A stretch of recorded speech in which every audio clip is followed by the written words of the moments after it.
le vent, ni la pluie, encore moins la chaleur incommensurable qui prévaut en ce moment n'empêche les reporters de Renouveau Télé d'aller à la quête de l'information. Ce soir, voici ce qu'ils vous proposent. Des affrontements entre populations dans la localité de Bourem à Sidi Amar dans le cercle de Diré a causé la mort d'au moins 2 personnes et fait plusieurs blessés. Vous allez avoir les détails dans cette édition. Dans le cadre de la célébration de la Journée internationale pour l'élimination de la fistule obstétricale, les autorités sanitaires maliennes ont organisé une journée de plaidoyer pour le financement des activités de prévention de cette pathologie. Pour lutter efficacement contre la faim et la malnutrition infantile au Mali, World Vision et ses partenaires ont lancé la campagne AC. 3 jours durant, plusieurs activités seront menées à travers le pays afin d'éradiquer ce fléau. Et voilà donc pour les sommaires.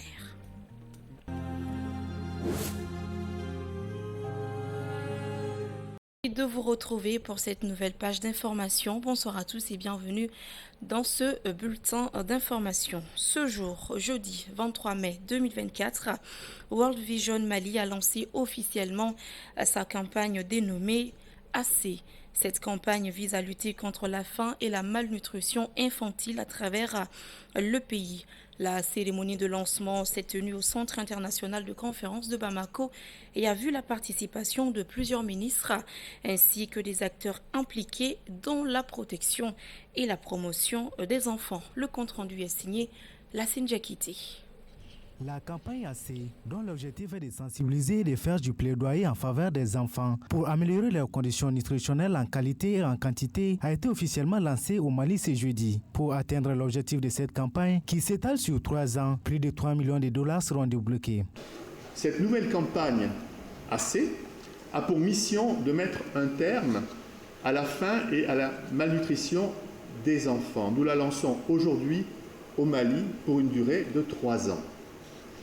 Le fait que nous soyons amenés en 2024 à nous focaliser sur les problèmes de faim et de malnutrition des enfants dans le monde en dit long sur l'état de la situation.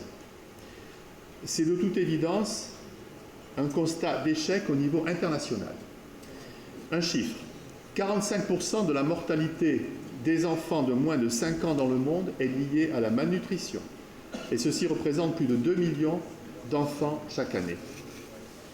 L'objectif de World Vision International à travers cette campagne, c'est de réduire la faim et améliorer la nutrition de, au niveau international, 125 millions d'enfants parmi les plus vulnérables dans 67 pays au cours des 3 prochaines années. La faim et la malnutrition chez les enfants restent, malgré les efforts du gouvernement et ses partenaires, un défi. C'est pourquoi le Parlement des enfants du Mali demande l'accompagnement des différents acteurs pour la réussite de la présente campagne. Malgré les difficultés auxquelles nous sommes confrontés, tout en demandant l'accompagnement des différents acteurs afin de mener encore plus d'activités de ce genre. Le Parlement des enfants du Mali reste engagé et restera engagé et déterminé pour réduire l'impact de la faim et de la malnutrition infantile au Mali. Le ministère de la Promotion de la Femme, de l'Enfant et de la Famille a remercié World Vision pour l'initiative et demande l'implication de tous les acteurs concernés pour le bien-être de tous les enfants du Mali. Je voudrais encore une fois exprimer toute ma profonde gratitude à l'ensemble des partenaires techniques et financiers qui nous accompagnent pour l'épanouissement des enfants en général et des plus vulnérables en particulier. Je termine ce discours en encourageant notre partenaire World Vision International, World Vision Mali, à renforcer son soutien à l'endroit des départements ministériels présents ici, les exhorter à ne ménager aucun effort pour accompagner notre partenaire dans la mise en œuvre de cette campagne qui sera lancée bientôt. Au cours de la cérémonie, un document de recommandation pour la mise en œuvre de la campagne AC a été remis au ministre de la Promotion de la Femme, de l'Enfant et de la Famille par le président du Parlement national des enfants. Des prestations d'artistes et la signature d'une pancarte par l'assistance marquant leur engagement pour la réussite de la campagne a mis fin à la cérémonie. Le bien-être de tous les enfants du Mali, nous en parlons également avec la COMAD. Dans le cadre de son projet de renforcement des capacités des organisations de la société civile pour les droits de l'enfant, la Coalition malienne pour les droits de l'enfant a organisé ce jeudi 23 mai 2024 une séance de plaidoyer auprès de l'État et des collectivités.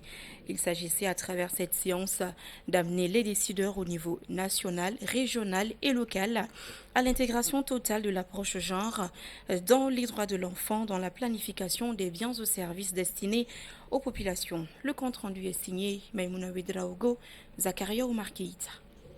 Conformément à son objectif de promouvoir et de défendre les droits de l'enfant, la Coalition malienne pour les droits de l'enfant vient à travers cette séance faire un plaidoyer auprès de l'État et des collectivités afin d'accroître l'intégration du genre relatif aux droits de l'enfant dans les différentes planifications des services sociaux.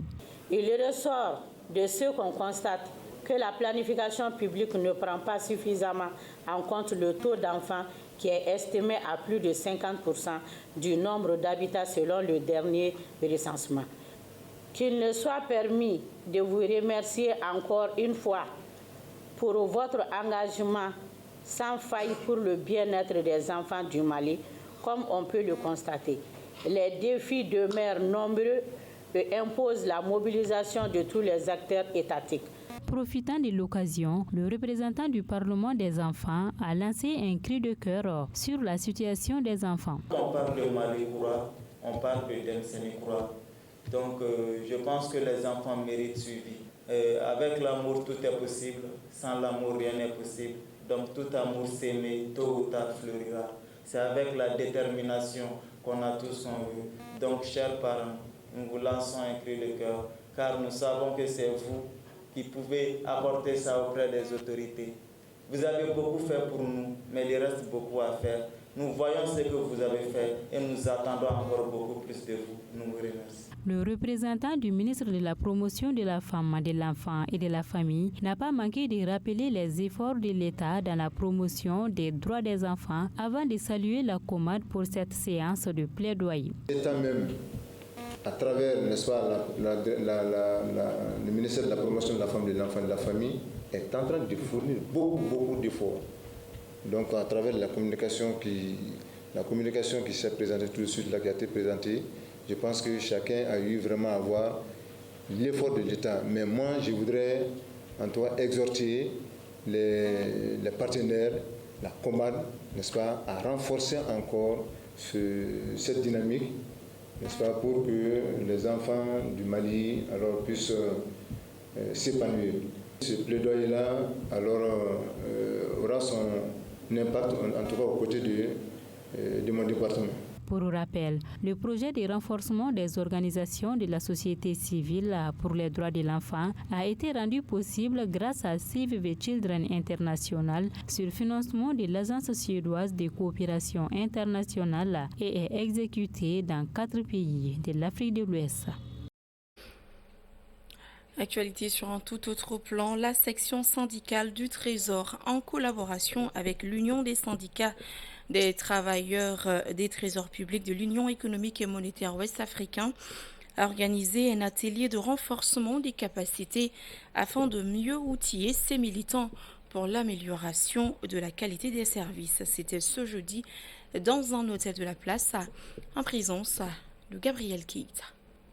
Après la conférence de section, le nouveau bureau de la section syndicale du Trésor a décidé de placer son mandat sous le signe de la formation, du développement social et de la croissance en faveur de ses militants, d'où la tenue de cet atelier de renforcement de capacité. Il s'agit à travers cette initiative de défier les acteurs syndicaux sur les perspectives entreprises par la section, mais aussi de renforcer leurs connaissances pour relever les défis liés au syndicalisme et pour mieux exercer ce métier. Les participants vont échanger sur plusieurs thématiques dont le choix n'est pas fortuit.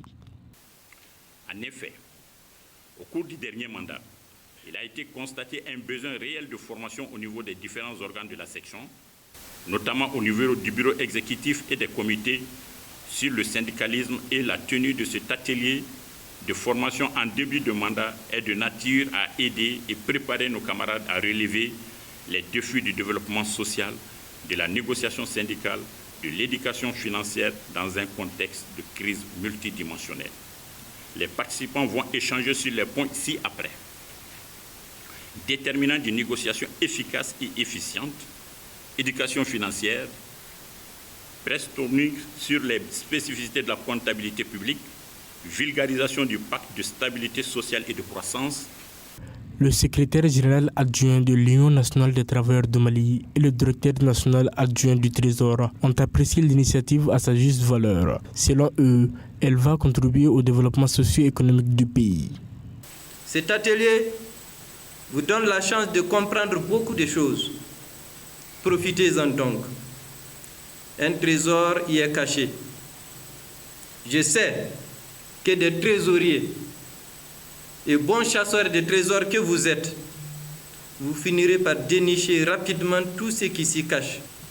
Au nom du secrétaire général Yacouba Katile, bravo et félicitations encore une fois pour cette belle initiative. L'occasion est opportune. Les thématiques que vous allez traiter, M. Ball a dit tout de suite, c'est des thématiques d'actualité. La direction du Trésor et de la comptabilité publique est très ravie de cette occasion. Et on vous encourage à multiplier de telles rencontres pour assurer plus de stabilité à notre grande administration qu'est le Trésor public.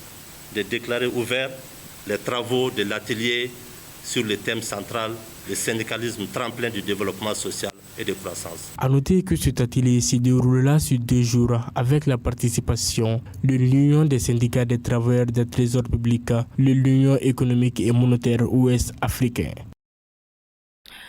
L'actualité, c'est aussi cette tension vive qui sévit dans la localité de Bourem Sidi Amar, dans le cercle de Direy, après des échauffourées entre les populations endogènes pour des histoires de redevance d'eau.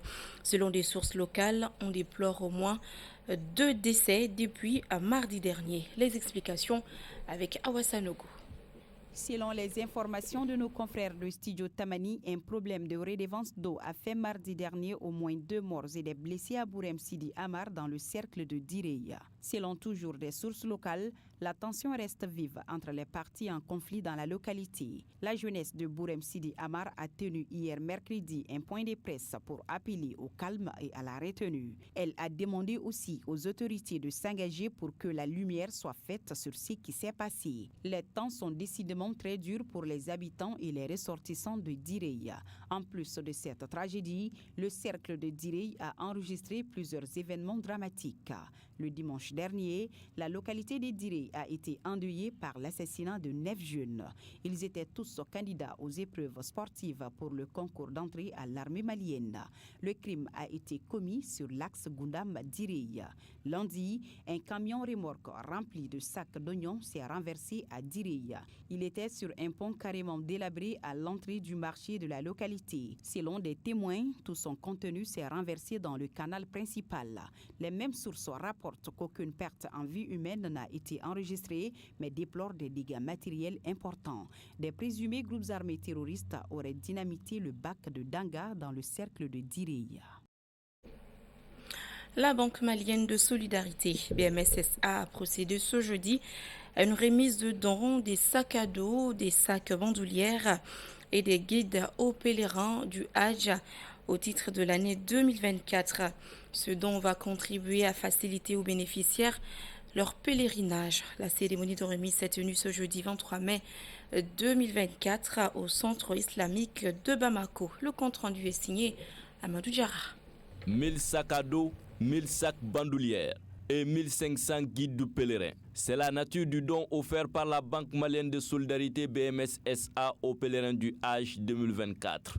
Un geste qui contribuera sans doute à faciliter le pèlerinage aux pèlerins. Habituellement, nous accompagnons la maison du Hajj à travers d'abord un bureau permanent pour prendre les versements des clients candidats au pèlerinage, faciliter les démarches pour l'acquisition du passeport et la mise à disposition de cartes digitales leur permettant de faire les transactions sereinement et de façon sécurisée pendant leur séjour au pèlerinage. Donc nous sommes un partenaire historique de la Maison du Hajj. Et nous sommes une grande banque du Mali et on se doit d'être là chaque fois que les Maliens ont besoin d'un accompagnement, surtout financier. Donc c'est ce qui motive la présence de la BMS qui date depuis quelques années. Le directeur de la Maison du Hajj a salué cette action de la Banque malienne de solidarité. Selon lui, ce don est d'une grande utilité pour les pèlerins. Mais bien sûr, vous savez très bien que nous, nos pèlerins, la majorité de nos pèlerins sont des pèlerins qui dépassent 60 ans. Ils ont quand même besoin vraiment des sacs et de pochettes pour garder toujours leurs documents administratifs, parce qu'en Arabie Saoudite, il faut toujours avoir ton document avec toi. Et encore aussi, même quand tu rentres à la mosquée, il faut toujours avoir des sacs dans lesquels tu gardes tes chaussures et tout ce que tu as comme objet. Donc vraiment, c'est une très grande chose. Surtout encore le guide pèlerin. C'est un guide qui a été élaboré par l'équipe de la formation de la Maison des Hajj. Et ils ont imprimé un très grand nombre de guides là qu'on va mettre ça à disposition. Donc vraiment, ça va être une très bonne chose pour les pèlerins. Ce geste n'est pas la première de la Banque malienne de solidarité en faveur des pèlerins de la Maison du Hajj. La BMS SA entend pérenniser cette action pour faciliter le séjour des pèlerins maliens à la Mecque. À la demande de la jeunesse de la commune 6, l'école publique de Missabougou sera dotée d'un forage équipé d'un château d'eau et d'une installation solaire. L'infrastructure a été financée par Mali Wellness Foundation à travers l'ambassade des États-Unis à plus de 8 millions de nos francs. Le lancement des travaux s'est tenu ce jeudi 23 mai 2024 dans la cour de l'établissement et notre reporter Bakary M. Sidibé y était. Voici son compte rendu. C'est dans une ambiance festive que la délégation de la Fondation Wellness Mali a été accueillie dans les locaux de l'école publique de Missabougou pour le lancement des travaux d'un système d'adduction d'eau pour l'établissement. Cette réalisation permettra de parer à l'insuffisance d'eau dans cet établissement scolaire. Et nous avons reçu la demande de la jeunesse de la commune 6 pour le besoin d'eau qui existait à l'école de Missabougou. Et nous sommes venus investiguer et nous avons vu qu'il y a un très grand problème d'eau ici à l'école de Missabougou. Nous avons jugé nécessaire à ce que nos partenaires interviennent. Comme nous intervenons aussi dans le domaine des forages. L'eau à l'école est un moyen sûr de garantir l'assainissement et le bien-être des enfants. Un geste de solidarité salué par les autorités communales et les responsables de l'école qui promettent une utilisation efficiente du joyau. Ils ont quand même profité de l'occasion pour soumettre d'autres doléances aux donateurs. Ce forage sera sans nul doute un tremplin pour changer nos habitudes quotidiennes, de fournir aux élèves, aux enseignants, des meilleures conditions de travail, d'études. Vous voyez que l'école de Missabougou, c'est la seule école fondamentale qui regroupe plus de 10 quartiers. Et quand vous rentrez dans les classes, vous allez constater qu'il y a 120 élèves par classe. À cet effet, pour désengorger ces classes-là, le Missabougou a besoin d'une deuxième école fondamentale. Suite à l'entrée de l'école, vous avez constaté que nous avons traversé difficilement un canal où il y a des ruissellements d'eau qui empêchent les enfants même de rentrer, qui empêchent les enseignants de travailler. L'odeur est nauséabonde. Mali Wellness Foundation intervient dans le domaine de la santé et de l'éducation. Cette donation sera la 4e du genre par la Fondation en commune 6 du district de Bamako. Le Mali a célébré ce jeudi 23 mai 2024 la journée internationale pour l'élimination de la fistule obstétricale. À cette occasion, le ministère de la Santé et du Développement social, en collaboration avec le NASR, a organisé une journée de plaidoyer pour le financement des activités de prévention. C'était ce jeudi dans un hôtel de la place avec Aminata Bachokone et Mohamed Touré pour le compte rendu. La fistule obstétricale, cause majeure de morbidité maternelle, demeure insuffisamment prise en charge. Chaque année, plus de 2000 femmes maliennes risquent de devenir porteuses de cette affection, selon les dernières enquêtes démographiques de santé. Cette journée des plaidoyers vise à mobiliser les ressources pour la prévention et la prise en charge de la fistule obstétricale.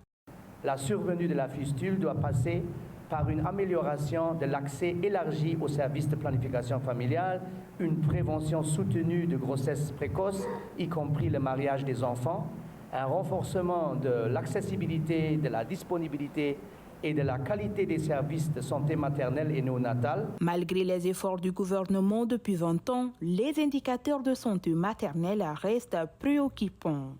En effet, selon l'enquête démographique de santé 2018, la mortalité maternelle est estimée à 325 pour 100 000 naissances vivantes.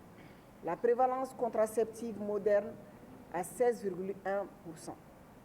Seulement 52% des femmes ont entendu parler de la fistule et 30% des femmes suspectes de fistule ont recherché un traitement dans les structures de santé. Et c'est la raison pour laquelle il faut convenir que la fistule obstétricale effectivement est un drame social.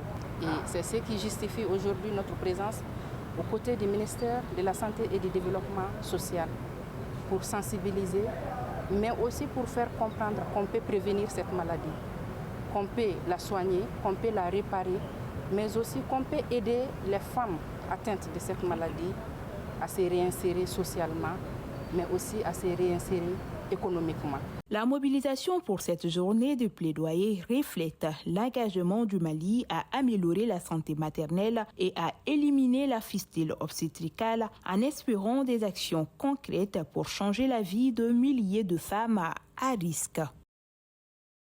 Et voilà, cette édition est terminée. Merci à tous ceux qui ont contribué à sa réalisation. Un grand merci à vous également de l'avoir suivi. Au plaisir de vous retrouver demain, même heure, même chaîne. D'ici là, prenez bien soin de vous. Bonsoir.